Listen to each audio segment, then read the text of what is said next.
ಸ್ನೇಹಿತರೆ ನಮಸ್ಕಾರ. ಮೋಹನ್ ಜಿ ಭಾಗವತ್ ಅವರು ನಮ್ಮ ಕರ್ನಾಟಕದ ಬೆಳಗಾವಿಗೆ ಬಂದಿದ್ದಾರೆ. ಕಳೆದ 9 ದಿನಗಳಿಂದ ಅವರು ಇಲ್ಲೇ ವಾಸ್ತವ್ಯ ಹೂಡಿದ್ದಾರೆ. ಮೋಹನ್ ಜಿ ಭಾಗವತ್ ಅಂದ್ರೆ ಯಾರು ಅಂತ ನಿಮಗೆ ಗೊತ್ತಲ್ವಾ? ಅದೇ ರಾಷ್ಟ್ರೀಯ ಸ್ವಯಂ ಸೇವಕ ಸಂಘ ಅಂದ್ರೆ RSS ನ ಈಗಿನ ಸರಸಂಘ ಚಾಲಕರು. RSS ಅಂದ್ರೆ ಗೊತ್ತಲ್ಲ, ನಿಮ್ಮದು ರಿಜಿಸ್ಟರ್ ಆಗಿಲ್ಲದ ಸಂಘಟನೆ, ರಿಜಿಸ್ಟರ್ ಆಗದೇ ಇರೋ ಸಂಘಟನೆ, ಸಂವಿಧಾನಕ್ಕೆ ವಿರುದ್ಧ, ರಿಜಿಸ್ಟರ್ ಮಾಡಿಕೊಳ್ಳದಿದ್ರೆ ಕ್ರಮ ಕೈಗೊಳ್ಳುತ್ತೇವೆ, ಹಾಗೆ ಮಾಡ್ತೇನೆ ಹೀಗೆ ಮಾಡ್ತೇನೆ ಅಂತೆಲ್ಲ ಕರ್ನಾಟಕದ ಗೃಹ ಸಚಿವ ಪ್ರಿಯಾಂಕ್ ಖರ್ಗೆ ಅವರು ಪ್ರತಿನಿತ್ಯ ಆರೋಪ ಮಾಡ್ತಾ ಇರ್ತಾರಲ್ಲ, ಅದೇ RSS. ಈಗ ಅದೇ ನೋಂದಣಿ ಆಗದ RSS ಸಂಘಟನೆಯ ಮೋಹನ್ ಜಿ ಭಾಗವತ್ ಅವರು ಕರ್ನಾಟಕಕ್ಕೆ ಬಂದಿದ್ದಾರೆ. 10ರಿಂದ 12ನೇ ತಾರೀಕಿನವರೆಗೆ ಬೆಳಗಾವಿಯಲ್ಲಿ ನಡೆದ ಅಖಿಲ ಭಾರತ ಪ್ರಾಂತ ಪ್ರಚಾರಕರ ವಾರ್ಷಿಕ ಸಭೆಯಲ್ಲಿ ಕೂಡ ಭಾಗವಹಿಸಿದ್ದಾರೆ. ಅದೊಂದೇ ಅಲ್ಲದೆ ಬೇರೆ ಬೇರೆ ಸ್ಥಳಗಳಲ್ಲಿ ನಡೆದಂತಹ ವಿವಿಧ ಅಧಿವೇಶನಗಳು, ಬೈಠಕ್ಗಳು, ಆಂತರಿಕ ಸಭೆಗಳು, ಮಾರ್ಗದರ್ಶನ ಕಾರ್ಯಕ್ರಮಗಳಲ್ಲಿ ಕೂಡ ಅವರು ಪಾಲ್ಗೊಂಡಿದ್ದಾರೆ. ಹಾಗೆಯೇ RSS ಸ್ವಯಂ ಸೇವಕರ ಮನೆಗಳಿಗೂ ಕೂಡ ಭೇಟಿ ನೀಡಿದ್ದಾರೆ. ಅದಕ್ಕೆ ಸಂಬಂಧಿಸಿದ ಹಾಗೆ ಒಂದೆರಡು ವಿಡಿಯೋ ತುಣುಕುಗಳನ್ನು ನೋಡ್ಕೊಂಡು ಬರೋಣ ಬನ್ನಿ. ಮಾಹಿತಿ ಲಭ್ಯವಾಗಿದೆ.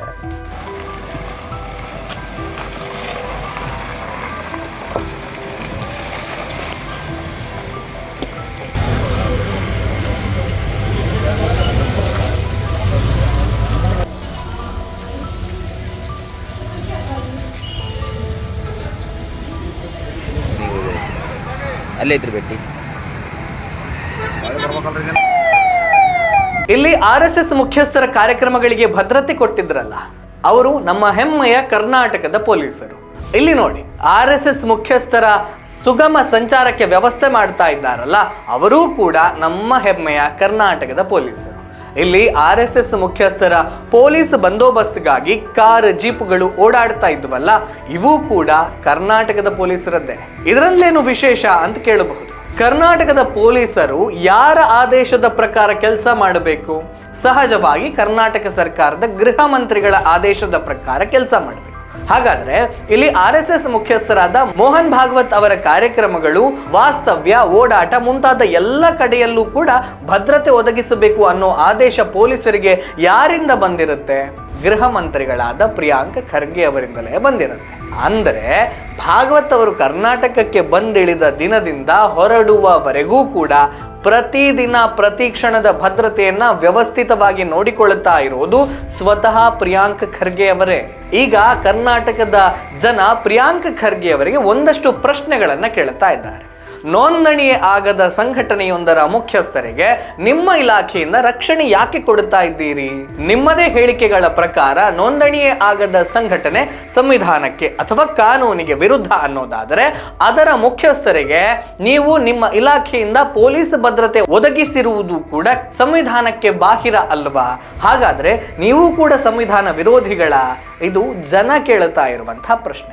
ಒಂದು ವೇಳೆ ನಮ್ಮ ಮುಖ್ಯಸ್ಥರ ಕರ್ನಾಟಕ ಭೇಟಿಯ ಸಂದರ್ಭದಲ್ಲಿ ಪೊಲೀಸ್ ಬಂದೋಬಸ್ತ್ ಒದಗಿಸಿ ಅಂತ ರಾಷ್ಟ್ರೀಯ ಸ್ವಯಂ ಸೇವಕ ಸಂಘವೇ ನಿಮ್ಮ ಇಲಾಖೆಗೆ ಅರ್ಜಿ ಸಲ್ಲಿಸಿ ವಿನಂತಿಸಿಕೊಂಡಿದ್ದರೆ ನೋಂದಣಿಯೇ ಆಗಿರದ ಆ ಸಂಘದ ಅರ್ಜಿಯನ್ನ ಅಧಿಕೃತ ಅಂತ ಹೇಗೆ ಪರಿಗಣಿಸುತ್ತೀರಿ? ನಿಮ್ಮ ಈ ಹಿಂದಿನ ಹೇಳಿಕೆಗಳ ಪ್ರಕಾರ ಸಂಘವೇ ಅನಧಿಕೃತ ಅನ್ನೋದಾದರೆ ಅದು ಕೊಡುವ ಅರ್ಜಿ ಹೇಗೆ ಅಧಿಕೃತ ಆಗುತ್ತೆ? ಜನ ಹೀಗೆ ಕೂಡ ಪ್ರಶ್ನೆಯನ್ನ ಕೇಳುತ್ತಾರೆ. ನೋಂದಣಿಯಾಗದ ಸಂಘವೊಂದರ ಪ್ರಮುಖರ ಪ್ರವಾಸಕ್ಕಾಗಿ ನೀವು ಒದಗಿಸಿದ ಪೊಲೀಸ್ ಭದ್ರತೆಯ ಖರ್ಚು ವೆಚ್ಚಗಳನ್ನ ಗೃಹ ಇಲಾಖೆಯಿಂದ ಭರಿಸ್ತೀರಾ ಅಥವಾ ಅದರ ಬಿಲ್ ಅನ್ನ RSSಗೆ ಪಾವತಿಸುವಂತೆ ತಿಳಿಸಿದ್ದೀರಾ? ಒಂದು ವೇಳೆ ನಿಮ್ಮ ಇಲಾಖೆಯಿಂದಲೇ ಅದರ ಖರ್ಚು ನೋಡಿಕೊಳ್ಳಲಾಗಿದೆ ಅಂದ್ರೆ ನೋಂದಣಿ ಆಗದ ಸಂಘವೊಂದರ ಕಾರ್ಯಕ್ರಮಗಳಿಗೆ ಸರ್ಕಾರದ ಹಣವನ್ನ ಯಾಕೆ ಖರ್ಚು ಮಾಡ್ತಾ ಇದ್ದೀರಿ? RSSಗೆ ಪಾವತಿಸುವಂತೆ ತಿಳಿಸಿದ್ದೀರಿ ಅಂದ್ರೆ ಯಾರಿಗೆ ತಿಳಿಸಿದ್ದೀರಿ? ನೋಂದಣಿಯೇ ಆಗದ ಸಂಘವೊಂದರ ಅಧಿಕೃತ ಪದಾಧಿಕಾರಿಗಳು ಯಾರು ಅನ್ನೋದು ನಿಮಗೆ ಹೇಗೆ ಗೊತ್ತು? ಕೇವಲ ಇದಿಷ್ಟೇ ಅಲ್ಲ, ಇನ್ನೂ 10 ಪ್ರಶ್ನೆಗಳಿದ್ದಾವೆ. ಜನ ಪ್ರಿಯಾಂಕ್ ಖರ್ಗೆ ಅವರಿಗೆ ಕೇಳ್ತಾ ಇದ್ದಾರೆ. ಜನರು ಕೇಳಿದ ಪ್ರಶ್ನೆಗಳಿಗೆ ಪ್ರಿಯಾಂಕ್ ಖರ್ಗೆ ಅವರು ಉತ್ತರ ಕೊಡ್ತಾರೋ ಅಥವಾ ಎಂದಿನ ಹಾಗೆ ಪ್ರಶ್ನಿಸಿದವರ ವಿರುದ್ಧವೇ ಕೇಸು ದಾಖಲಿಸಿ ಹೆದರಿಸುವ ಪ್ರಯತ್ನ ಮಾಡುತ್ತಾರೋ ಅದು ಅವರಿಗೆ ಬಿಟ್ಟಿದೆ.